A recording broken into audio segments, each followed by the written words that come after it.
The principal called saying my daughter hospitalized 5 boys in a fight. My daughter has crippling social anxiety. Principal Dawson's voice came through my phone speaker with that particular mixture of anger and disbelief that school administrators reserve for parents whose children have done the unthinkable. Mrs. Brenner, you need to come to the school immediately. Your daughter Maya was involved in an altercation this morning that resulted in 5 male students being transported to the hospital by ambulance. 2 are in critical condition. We've called the police and they're waiting to speak with you. I was standing in my kitchen staring at Maya's bedroom door, which had been closed for 3 days straight. She'd been on home suspension since Monday after having a panic attack so severe during a group presentation that she'd vomited in front of her entire English class. The nurse had called me to pick her up. Maya had spent the ride home sobbing silently, her body shaking so hard I'd pulled over twice to make sure she was breathing properly. She hadn't left her room since except to use the bathroom at night when she thought I was asleep. I'd been leaving food trays outside her door and finding them mostly untouched hours later. There must be some mistake, I said, my voice coming out steadier than I felt. Maya hasn't been at school all week. She's been suspended at home. I can see her bedroom door from where I'm standing right now. Principal Dawson's silence stretched long enough that I heard papers rustling in the background. Mrs. Brenner, I'm looking at security footage from this morning. Your daughter arrived on campus at 7:43 a.m. At 8:17 a.m., she was involved in a violent confrontation in the senior parking lot that lasted approximately 4 minutes. 5 boys were injured severely enough to require emergency medical transport. The police have detained Maya in my office until you arrive. My legs went numb. I walked to Maya's bedroom and knocked. No answer. I knocked harder. Maya, honey, I need you to open the door. Nothing. I tried the handle and it turned. The room was empty. Her bed was made with hospital corners the way she did when her anxiety was bad. Everything in its exact place. But Maya was gone. The window was open. She'd climbed out sometime before dawn without me hearing. My daughter, who couldn't order food at restaurants without having a panic attack, had apparently gone to school and put 5 boys in the hospital. I drove to the school in a daze, running 2 red lights without noticing until horns blared behind me. The parking lot was chaos. 3 ambulances were still there, paramedics loading the last stretcher, police cars everywhere, their lights painting everything in strobing red and blue. News vans were setting up near the front entrance. A crowd of students pressed against the building windows, filming everything on their phones.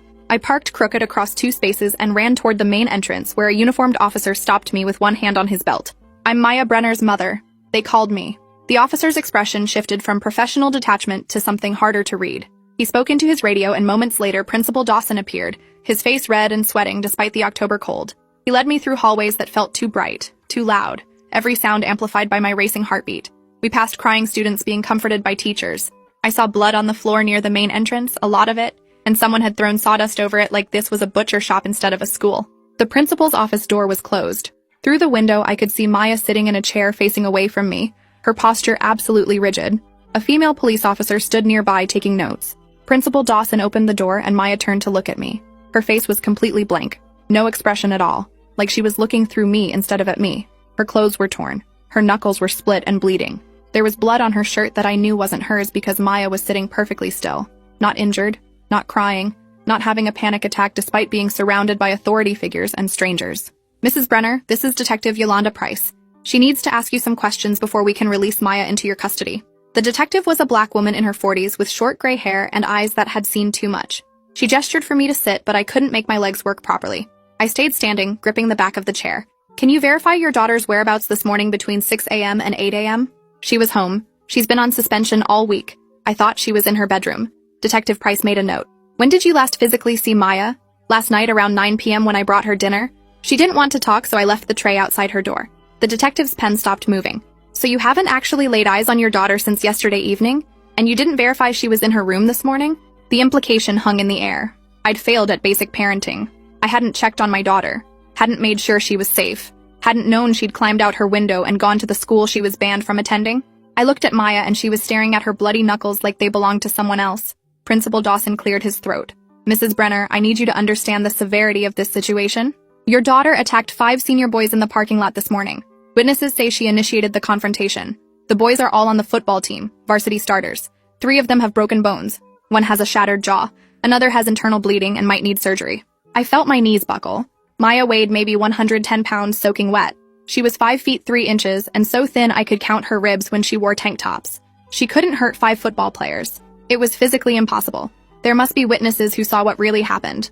Someone must have attacked her first. Principal Dawson's face got redder. Mrs. Brenner, we have security footage. Multiple angles. Your daughter approached those boys and initiated violence without provocation. She fought like... He paused, searching for words. Like someone with professional training. Maya had never taken a self-defense class in her life. She'd quit Girl Scouts because the camping trips involved too much social interaction. She'd dropped out of swim team because changing in the locker room gave her panic attacks. The idea of her having any kind of combat training was absurd. Detective Price pulled out a tablet and turned it toward me. "I need you to watch this, Mrs. Brenner." The video started with a wide shot of the senior parking lot. I saw 5 large boys in Letterman jackets standing near a truck, laughing about something. Then Maya walked into frame. Even in the grainy footage, I could see how small she looked compared to them. She approached them directly. No hesitation. The lead boy turned and said something. Maya responded. Then she moved. What happened next didn't look real. It looked like a movie with wire work and stunt doubles. Maya grabbed the first boy's arm and did something that made him scream and drop to his knees. She kicked the second boy in the knee hard enough that I could see it bend wrong. The third boy rushed her and she sidestepped, driving her elbow into his face. I heard the crack through the speaker. He went down. The fourth and fifth boys came at her together and she fought them both at once, moving with precision that seemed impossible. When it ended, all 5 boys were on the ground. Maya stood over them, her chest heaving, and then she just walked away toward the building like nothing had happened. I watched it 3 more times because Detective Price made me. Each viewing made it more surreal. That couldn't be my daughter. My daughter who had panic attacks over phone calls? My daughter who once cried for an hour because a cashier spoke too loudly to her. But the girl in the video had Maya's hair, Maya's build, Maya's face. And she'd destroyed 5 boys who each outweighed her by at least 50 pounds. "Mrs. Brenner," Detective Price said carefully, "does Maya have any history of violence? Any previous incidents we should know about?" "Never. She's never even raised her voice at anyone. She has severe social anxiety. She can barely function in public." Principal Dawson shuffled papers on his desk. "We'll need copies of any medical documentation, psychological evaluations, treatment history. The school district's attorney will want everything." I felt anger cutting through the shock. "You want her medical records? You want proof she's anxious? She vomited in front of 30 classmates on Monday. Your nurse called me. You suspended her for disrupting class." "That was different," Dawson said defensively. "That was a panic attack. This was premeditated assault. She came here while suspended, waited for those specific boys, and attacked them without warning. This wasn't anxiety, Mrs. Brenner. This was calculated violence." I looked at Maya again. She was still staring at her hands. "Maya," I said softly. "Honey, what happened? Why did you go to school?" She didn't respond, didn't acknowledge I'd spoken. Just kept staring at her bloody knuckles with that blank expression that scared me more than the violence. Detective Price stood. "Mrs. Brenner, I'm going to need to take Maya to the station for formal questioning. She's a minor so you can be present. But she's being charged with 5 counts of aggravated assault. Given the severity of the injuries, the district attorney will likely try her as an adult." My vision blurred at the edges. "As an adult? She's 16. Detective Price's expression softened slightly, but her voice stayed professional. "She put 2 boys in the hospital with life-threatening injuries. One might lose his ability to walk if the knee damage is permanent. The other has internal bleeding we're still monitoring. If either of them dies, this becomes manslaughter or potentially murder." The word murder hung in the air like poison gas. My daughter was facing murder charges for a fight I couldn't comprehend. Principal Dawson was already talking about liability and lawsuits. Detective Price was reading Miranda rights, and Maya just sat there, silent and empty, like the girl I'd raised had been replaced by a stranger wearing her face. "We need to call a lawyer," I said, my voice shaking. "We're not answering any questions without a lawyer present."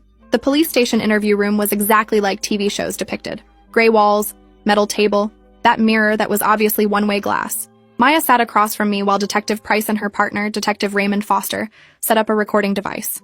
A court-appointed attorney named Gerald Newsom sat beside us, a tired-looking man in his 50s who'd introduced himself in the parking lot and immediately told us to say nothing until he reviewed the evidence. He'd spent 20 minutes watching the security footage on Detective Price's tablet, his expression growing darker with each replay. Mr. Newsom leaned close to me while the detectives prepared. "Mrs. Brenner, I'm going to be honest with you. This footage is damning. The DA is going to argue premeditation. Your daughter walked onto campus while under suspension, approached those boys directly, and initiated violence. No matter what happened before this incident, that video shows clear intent. Unless Maya has a compelling explanation, she's looking at serious prison time. Prison. My 16-year-old daughter who cried during loud commercials was facing prison. I reached for Maya's hand, but she pulled away, still not making eye contact. The detective sat down and Detective Price started the recording, stating the date, time, and everyone present. "Maya, can you tell us in your own words what happened this morning?" Maya's voice when she finally spoke was flat and emotionless, completely unlike her usual soft, hesitant tone. "They deserved it." That was all she said. 3 words that made Mr. Newsom close his eyes in frustration. Detective Foster leaned forward. "Who deserved it, Maya? What did they do?" Maya's jaw clenched. "Everything. They did everything." Detective Price's tone stayed gentle.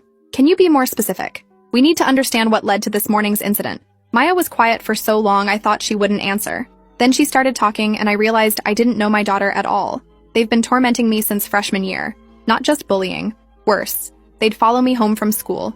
They'd wait outside my house and film me through my bedroom window. They posted videos online of me having panic attacks. Hundreds of videos. Thousands of comments calling me crazy, telling me to kill myself. My hands started shaking.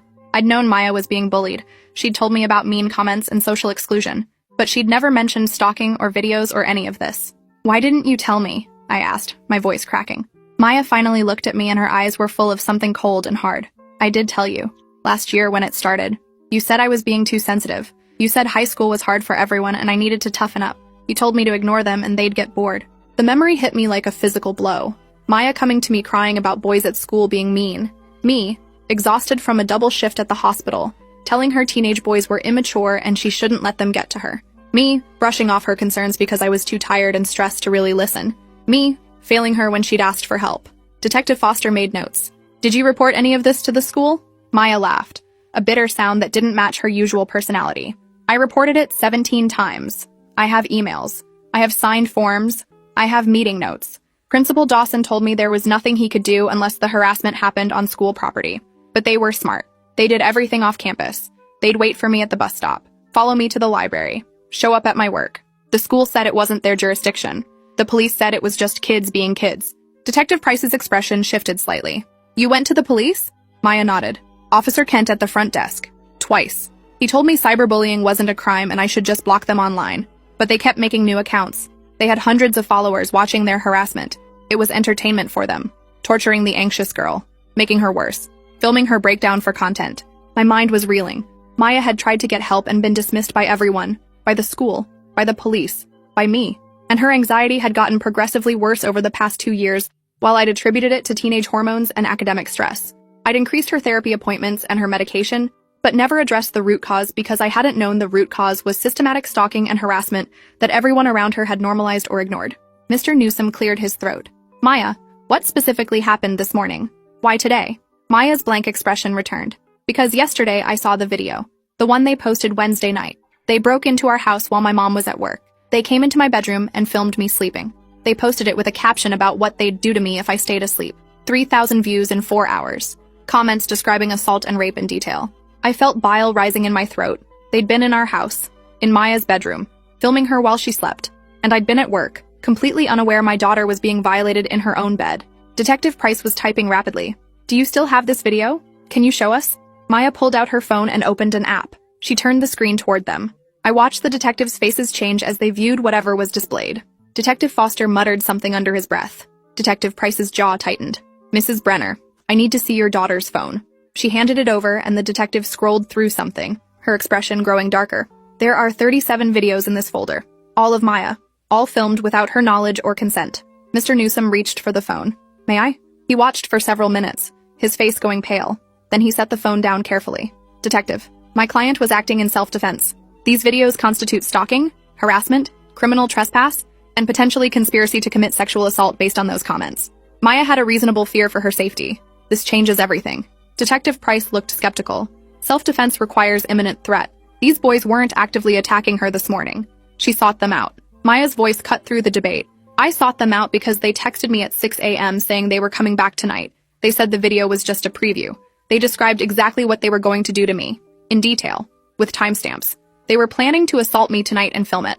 "Show us the texts," Detective Foster said. Maya opened her messages. I watched over the detective's shoulder as he read. The messages were explicit and threatening. Graphic descriptions of sexual violence. Photos of our house from different angles. A timeline showing they'd been surveilling our home for weeks. The final message at 5:47 a.m. said, "Tonight, your mom works late on Fridays. We know you'll be alone." My daughter had woken up to text promising she'd be raped and filmed doing it. She'd known I'd be at work and no one would help her because no one had helped her for 2 years. So she'd done what she thought was necessary to protect herself. She'd climbed out her window, gone to school, and eliminated the threat in the only way she knew how. It wasn't legal. It might not even be justified under self-defense law, but I understood why she'd done it. Detective Price took the phone and photographed the messages. "This is evidence of criminal conspiracy. We'll need to bring these boys in for questioning once they're medically cleared. But Maya, you still chose to attack them rather than come to us with this information. Why didn't you call 911? Maya's laugh was hollow. "I called 911 7 months ago when they cornered me behind the grocery store. The operator told me to call back if they actually touched me. They didn't touch me that night. They just surrounded me for 20 minutes describing what they wanted to do, taking pictures, posting them in real time to their followers. When I finally got away and called back, the operator said unless they'd committed assault, there was nothing police could do. So no, detective. I didn't call 911 because I've learned that doesn't help. The silence in the room was suffocating. Every adult present had failed this girl. The school had dismissed her reports. The police had told her there was nothing they could do. I told her to toughen up, and she'd been forced to survive alone while being systematically terrorized for entertainment. Mr. Newsom was making extensive notes. Detective, my client is a victim who took action to prevent an imminent crime. Those texts constitute a credible threat. Under Oregon law, she had reasonable belief she was in danger. Detective Foster shook his head. She had options. She could have stayed home with her doors locked. She could have had her mother stay home from work. She could have gone to a friend's house. Instead, she tracked down 5 boys and assaulted them so severely that 2 are critical. That's not self-defense. That's revenge. Maya's voice stayed flat. It wasn't revenge. It was elimination of threat. They told me they were coming tonight. They've been escalating for months. The videos, the stalking, breaking into my house, the texts describing assault. I had evidence they were planning to hurt me. I protected myself the only way I knew would work. But you didn't just defend yourself, Detective Price said carefully. You attacked them with enough force to cause permanent injury. Maya met her eyes. Yes, because I needed them to understand they couldn't hurt me anymore. I needed them afraid of me instead of me being afraid of them. I needed everyone who watched those videos and laughed at my panic attacks to see that I'm not weak. I'm not a victim. I'm someone who fights back. The psychology behind her statement was clear. Maya had been dehumanized and turned into entertainment for 2 years. She'd lost all sense of safety and control. The attack this morning was her reclaiming power in the most primal way possible. It might be understandable from a trauma perspective, but it was still legally assault. Mr. Newsom knew it. The detectives knew it. And Maya knew it too, based on the resignation in her eyes. We're going to need statements from the 5 boys about the harassment and stalking, Mr. Newsom said. If their stories corroborate Maya's account, we can build a defense based on extended duress and reasonable fear. Detective Price nodded slowly. We'll interview them once they're able to speak. But Mrs. Brenner, you need to understand that regardless of provocation, Maya used excessive force. The DA is not going to let this go. What happens now? I asked, my voice barely above a whisper. Detective Foster closed his notepad. Maya is being charged with 5 counts of aggravated assault. Given her age and lack of criminal history, she'll likely be released to your custody with monitoring requirements. But she cannot return to that school. She cannot have any contact with the victims or their families. And she needs to surrender her passport if she has one. Victims. They were calling those boys victims when they'd spent 2 years victimizing my daughter, when they'd broken into our home and filmed her sleeping, when they'd planned to assault her. But legally, they were victims because Maya had hurt them first. The injustice of it was staggering. Mr. Newsom stood. I'll file motions for bail and begin building our defense. Mrs. Brenner, I need you to gather every piece of evidence you have. Phone records, therapy notes, school emails, anything that documents the harassment. We left the police station 3 hours later. Maya was released into my custody with an ankle monitor and strict orders not to leave our property except for approved appointments. The media was waiting outside. Cameras and microphones thrust in our faces. Questions shouted over each other. Is it true your daughter put 5 boys in critical condition? Was this gang-related? Does she have a history of violence? I shielded Maya and pushed through to our car. She climbed in and stared straight ahead while I drove home in silence. The house felt different knowing those boys had been inside, knowing they'd violated Maya's most private space. I checked every lock twice and wedged chairs under the door handles. Maya went straight to her room without speaking. I stood outside her door trying to think of something to say that would help. Nothing came. I'd already said too much wrong over the past 2 years. What could I possibly say now that would matter? My phone started ringing. My sister Diane, then my mother, then Maya's school counselor, then reporters who'd somehow gotten my number. I turned off my phone and sat in the kitchen drinking coffee that had gone cold hours ago. The local news played on the laptop. They'd gotten security footage somehow, showing it in slow motion with expert commentary. A self-defense instructor explained that Maya's techniques showed advanced training. A psychologist speculated about antisocial personality disorder. A former prosecutor said Maya would likely serve time as an adult given the severity of injuries. None of them mentioned the harassment, the stalking, the videos, the rape threats. Maya was being portrayed as a dangerous, unstable girl who'd attacked innocent boys without provocation. The boys were being described as honor students and star athletes. One of them, Austin Vance, was being recruited by Division I schools for football. Another, Cameron Webb, had a full scholarship to Oregon State. Their futures were being destroyed by this violent girl who couldn't control her emotions. That was the narrative taking shape. I opened Maya's laptop to look for the evidence Mr. Newsom needed. Her email was already open. I knew I shouldn't snoop, but we needed documentation. The first folder I found was labeled Evidence and contained hundreds of files. Screenshots of social media posts, downloads of videos, transcripts of comments, police reports she'd filed, school incident forms, therapy notes. Maya had been systematically documenting everything for over a year. I opened the video folder and immediately wished I hadn't. 37 videos of my daughter. Maya having a panic attack in the school bathroom. Maya crying at her locker. Maya hyperventilating during class. Maya walking home while being followed and taunted. Maya working her shift at the bookstore while someone filmed her from outside, zooming in on her chest and legs. The comments under each video were vile. Thousands of people participating in the degradation of my child. One video was dated 3 days ago. I clicked it despite knowing I shouldn't. The footage showed Maya's bedroom at night, filmed from outside her window. Someone had climbed onto our porch roof and recorded her sleeping for 11 minutes. The camera work was steady, deliberate. This wasn't accidental or impulsive. This was calculated stalking. The comments were explicit threats and fantasies about assault. Over 3,000 people had watched my daughter sleep and left comments describing what they wanted to do to her unconscious body. I vomited in the kitchen sink. When I could breathe again, I kept reading through the files. Maya had reported the initial harassment to Vice Principal Lambert 18 months ago. His response email said, boys will be boys, and maybe Maya should try being more social instead of isolating herself. She'd reported it again to Principal Dawson 6 months later with video evidence. His response said the incidents happened off school property and weren't the school's jurisdiction. She'd filed a formal complaint with the school district. They'd responded that without witnesses willing to provide statements, they couldn't take action. Maya had gone to the police 3 separate times. Officer Kent's incident reports showed he'd taken her information, but classified each report as cyberbullying, no criminal activity. The last report was from 3 months ago, when Maya provided video evidence of being followed home. Officer Kent's notes said, subject appears anxious and paranoid. Recommend mental health evaluation. He'd dismissed her legitimate stalking complaint as mental illness. I'd failed her. But so had every system meant to protect children. The school had prioritized reputation over safety. The police had minimized her fear. Her therapist had focused on anxiety management without addressing the cause. And I'd been so focused on work and bills that I'd missed the signs that my daughter was being hunted. Because that's what this was. Those 5 boys had treated Maya like prey. They'd tracked her movements, invaded her privacy, documented her suffering, and planned to assault her. And when she'd finally fought back, she was the criminal. My phone buzzed with a text from an unknown number. I almost didn't open it, but something made me check. The message contained a link to a private social media group.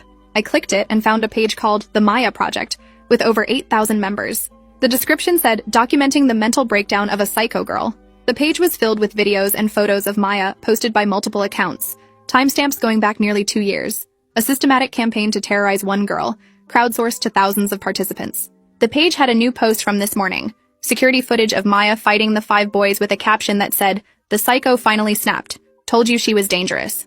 Comments celebrated the violence. People were taking credit for pushing her to this point. Someone had started a betting pool on how long her prison sentence would be. Another person suggested they should visit her in prison and continue documenting her suffering. These people saw Maya as entertainment. Her trauma was content. Her breakdown was engagement metrics. I screenshot everything and sent it to Mr. Newsom with shaking hands. Then I went to Maya's door and knocked softly. She didn't answer, but I heard movement inside. Maya, honey, I need to talk to you. Can I come in? Silence. Then the lock clicked.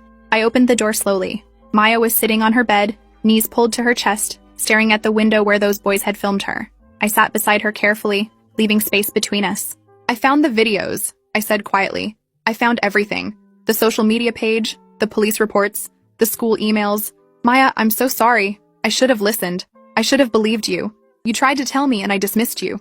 You tried to get help and everyone failed you, including me, especially me. Maya didn't respond, but tears started running down her face silently. I reached for her hand, and this time she didn't pull away. Her hand was small and cold in mine, knuckles still split from this morning's violence. Did I kill them? She whispered. Are they going to die? I don't know, I admitted. 2 of them are in serious condition. But Maya, even if they survive, you need to understand the consequences you're facing. You could go to prison for years. They're trying to charge you as an adult. Maya nodded slowly. I know. But Mom, they were going to rape me tonight. They described it in detail. They had a plan. They knew when you'd be at work. They knew I'd be alone. What was I supposed to do? You were supposed to trust that adults would protect you. But we didn't.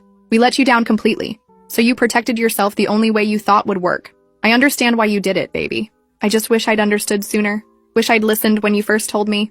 Wish I'd been the mother you needed instead of the one who was too busy to notice her daughter was being hunted. We sat together while darkness fell outside. Neither of us had eaten all day, but food seemed impossible. The house phone rang constantly, reporters leaving messages. My cell phone vibrated with texts from neighbors, coworkers, people from church, everyone wanting details or offering opinions or distancing themselves from our family's scandal. Maya's story was already viral. Psycho teen attacks football players was trending on 3 different platforms. None of the stories mentioned the harassment or threats. She was just a violent girl who'd attacked innocent boys. The news the next morning was worse. Cameron Webb's parents had hired a PR firm. They'd organized a press conference portraying their son as a victim of random violence. Mrs. Webb cried on camera talking about her son's shattered jaw and uncertain future. Mr. Webb demanded Maya be tried as an adult and given the maximum sentence. Their attorney announced plans to sue our family for medical costs and emotional damages. The other parents quickly followed suit. By noon, we were facing 5 separate lawsuits totaling over $3 million. Mr. Newsom called that afternoon. Mrs. Brenner, we need to talk strategy. The DA is pushing for adult charges. They're arguing premeditation based on Maya leaving home while suspended to specifically target these boys. The security footage shows she approached them directly, which undermines self-defense claims. Our best option might be pleading guilty to lesser charges in exchange for juvenile sentencing. What about all the evidence of harassment? The stalking? The threats? Mr. Newsom sighed. It helps establish motive and might generate sympathy, but legally it doesn't justify the level of force Maya used. She broke bones, caused internal bleeding, potentially permanent disability. The courts generally don't allow self-defense claims for preventing future crimes. She needed an imminent threat, and texts from hours earlier might not qualify. They broke into our house and filmed her sleeping. They threatened to rape her. How is that not imminent? Because she had time to call police, leave the area, or take other protective measures. By choosing to confront them instead, she became the aggressor. I know it seems unfair given what they did to her, but that's how the law works. Our best chance is convincing the DA that trying a traumatized 16-year-old girl as an adult would be a PR nightmare once the full harassment story comes out. So we're negotiating with the same office that ignored her complaints for 2 years? Mr. Newsom's pause told me everything. Yes. Assistant DA Morrison handled several of the incident reports that went nowhere. She's aware of the optics. That might work in our favor or against us depending on whether she wants to cover up the department's failures or distance herself from them. Either way, Maya is looking at juvenile detention at minimum, probably until she's 21. 5 years. My daughter would spend 5 years locked up because she'd protected herself from boys who'd terrorized her with no consequences. The injustice was suffocating. What about the boys? Are they being charged with anything? Mr. Newsom hesitated. That's complicated. The stalking and harassment happened over time, and proving individual responsibility is difficult. The DA could charge them with criminal mischief for the window filming, maybe trespassing. But compared to the injuries Maya inflicted, they're unlikely to face significant consequences. Some community service, probably. Maybe probation. I felt rage building in my chest, hot and bitter. So they spend 2 years torturing my daughter, document every second of it, plan to assault her, and they get community service? While she faces 5 years in detention? That's justice? Mr. Newsom's voice was gentle but firm. That's the legal system, Mrs. Brenner. I don't make the rules. I just try to work within them to get the best outcome for my clients. Right now, the best outcome is keeping Maya out of adult prison. Everything else is secondary. The preliminary hearing was scheduled for the following week. In the meantime, Maya remained under house arrest with the ankle monitor. She couldn't go back to school, couldn't leave our property, couldn't see her few friends. She spent days in her room while I worked from home, taking leave from the hospital to be present. We existed in a strange limbo, waiting for legal proceedings that would determine her future. On the 3rd day, Detective Price called. Mrs. Brenner, I need you to come to the station. We've made some discoveries that complicate the case. I left Maya with my sister Diane and drove downtown. Detective Price met me in the lobby and led me to a conference room where Detective Foster and a woman I didn't recognize were waiting. This is FBI agent Nina Carlisle. She's been investigating an online exploitation ring. Your daughter's case intersects with her investigation. Agent Carlisle opened a laptop and turned it toward me. Mrs. Brenner, the social media page targeting Maya is connected to a larger network we've been tracking. The group has thousands of members who coordinate harassment campaigns against vulnerable teenagers. They target kids with mental health issues, film them during breakdowns, and monetize the content. Several subjects of their campaigns have attempted suicide. 2 succeeded. The room tilted. Maya had been part of an organized criminal enterprise. Not just random bullying, but systematic exploitation. Agent Carlisle continued. The 5 boys who were injured are administrators of multiple harassment pages. They've targeted 17 different teenagers across Oregon and Washington over the past 3 years. They sell premium content, uncensored videos, and private information to paying subscribers. We've identified over 40,000 transactions. They were making money from torturing children. Agent Carlisle nodded. Significant money. Austin Vance cleared nearly $60,000 last year from this operation. The others made between $20,000 and $40,000 each. They treated harassment as a business model. Maya was their most profitable subject because her reactions were particularly severe. Her panic attacks generated the most engagement. I thought I might be sick. Those boys had turned my daughter's mental illness into a revenue stream. They'd stalked her, filmed her, terrorized her, all while profiting from her suffering. And when she'd reported them, no one had believed her because they looked like all-American kids, honor students, athletes, boys with bright futures who couldn't possibly be running a criminal enterprise from their cell phones. Detective Price leaned forward. This changes Maya's case significantly. We're bringing federal charges against all 5 boys for conspiracy, wire fraud, and sexual exploitation of minors. Several of their videos featured girls under 18 in compromising situations. That's production and distribution of child pornography. They're looking at federal prison time regardless of their injuries. What about Maya? Agent Carlisle's expression was carefully neutral. Her situation is complicated. She committed assault regardless of provocation. But the U.S. Attorney's Office is willing to recommend juvenile sentencing and reduce charges in exchange for her cooperation in the federal case. She can provide victim testimony that strengthens our prosecution. So she testifies against them and gets a lighter sentence? Essentially, yes. But Mrs. Brenner, you need to understand what cooperation means. Maya will have to detail everything they did to her. In court. On the record. It will be public. Reporters will cover it. Those videos will be entered as evidence. Your daughter's trauma will be dissected by defense attorneys and consumed by the public. It will be brutal. More brutal than 5 years in detention? Agent Carlisle met my eyes. Different kind of brutal. But potentially, yes, it could be worse psychologically. Maya will have to relive her victimization repeatedly through interviews, depositions, and trial testimony. She'll be cross-examined by lawyers trying to discredit her. The defense will argue she's mentally unstable and her testimony is unreliable. They'll use her anxiety diagnosis against her. I understood what she was saying. Maya could trade physical incarceration for psychological torture. She could be free but publicly destroyed. Or she could refuse to cooperate and face adult prosecution for assault. Neither option was good. Both would damage her permanently. But at least cooperation offered a chance at some form of justice for what had been done to her. I need to talk to Maya, I said. She needs to make this decision herself. We drove home in silence. Diane had made dinner that nobody ate. Maya sat at the kitchen table picking at pasta while I explained the FBI's offer. When I finished, she was quiet for a long time. Then she looked at me with eyes that seemed decades older than 16. If I testify, do those videos get taken down? Agent Carlisle said they'd be removed from public platforms as part of the criminal case. Maya nodded slowly. And the other kids they targeted? Do they get justice too? That's the goal. The FBI is building cases against the entire network. Your testimony could help protect other victims. Maya pushed her plate away. Then I'll do it. I don't care if it's hard.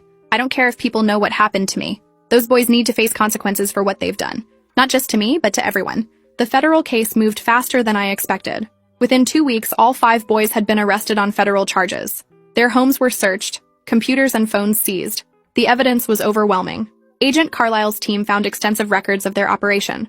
Spreadsheets tracking revenue, customer databases, communication logs coordinating harassment. They'd treated stalking like a business with strategies, metrics, and profit margins. The local news coverage shifted dramatically once federal charges were announced. Suddenly, reporters were investigating how these boys had operated for years without detection. The school district faced scrutiny for dismissing harassment reports. Police Chief Donovan had to answer questions about why Officer Kent had classified stalking as mental health issues. The narrative began changing from violent girl attacks innocent boys to exploitation ring targeted vulnerable teens. Maya's assault charges were reduced to reckless endangerment as part of the cooperation agreement. She pled guilty and received 18 months in juvenile detention with possibility of early release for good behavior. It was still prison, still time stolen from her teenage years, but it was better than 5 years as an adult. The judge acknowledged the provocation and trauma, but said Maya's violence couldn't be excused even with context. The boys faced federal trial 6 months later. Maya testified for 3 days, describing in clinical detail how they'd stalked her, filmed her, profited from her suffering. She explained how she'd reported them repeatedly and been dismissed, how she'd tried to protect herself through official channels but been told she was paranoid or oversensitive, how she'd finally fought back when they'd threatened to rape her and no authority would intervene. The defense attorneys tried to destroy her on cross-examination. They brought up her anxiety diagnosis, suggesting her perception was distorted by mental illness. They questioned why she'd gone to school instead of staying home if she was truly afraid. They implied she'd wanted an excuse to hurt these boys who'd rejected her romantically. Maya remained calm through all of it, answering each question with the same flat affect she'd shown in Principal Dawson's office. The jury saw through the defense's tactics. The evidence was too overwhelming. Thousands of videos, financial records proving profit motive, testimony from other victims who'd been targeted, chat logs planning the assault on Maya. The boys were convicted on all federal counts. Austin Vance got 12 years. Cameron Webb got 10. The others got between 7 and 9 years each. They'd served time in federal prison, their futures destroyed just as they'd tried to destroy Maya's. The civil lawsuits against our family were dismissed once the criminal convictions came down. The boys' parents couldn't sue for injuries their son sustained while committing federal crimes. We were financially devastated by legal fees, but at least not bankrupt from damages. The school district settled with Maya for undisclosed terms, admitting no wrongdoing but paying enough to cover her therapy and education costs going forward. Maya served 11 months before being released on good behavior. She'd completed her GED inside and started college courses online. When she came home, she was different. Quieter somehow, but also more solid. The fragile, anxious girl had been replaced by someone harder, someone who'd survived things that would have broken most people. Her anxiety remained, but she'd learned to function with it rather than being paralyzed by it. She started speaking at schools and conferences about cyberbullying and online exploitation. She worked with Agent Carlisle's team to identify other victims and dismantle harassment networks. The girl who couldn't order food without panicking now stood in front of hundreds of people sharing her story. She'd transformed her trauma into purpose, her victimization into advocacy. 3 years after the fight that changed everything, Maya stood on stage at a state education conference explaining how schools could better protect vulnerable students. She described the warning signs educators missed, the systems that failed her, the reforms that could prevent other children from being hunted the way she'd been.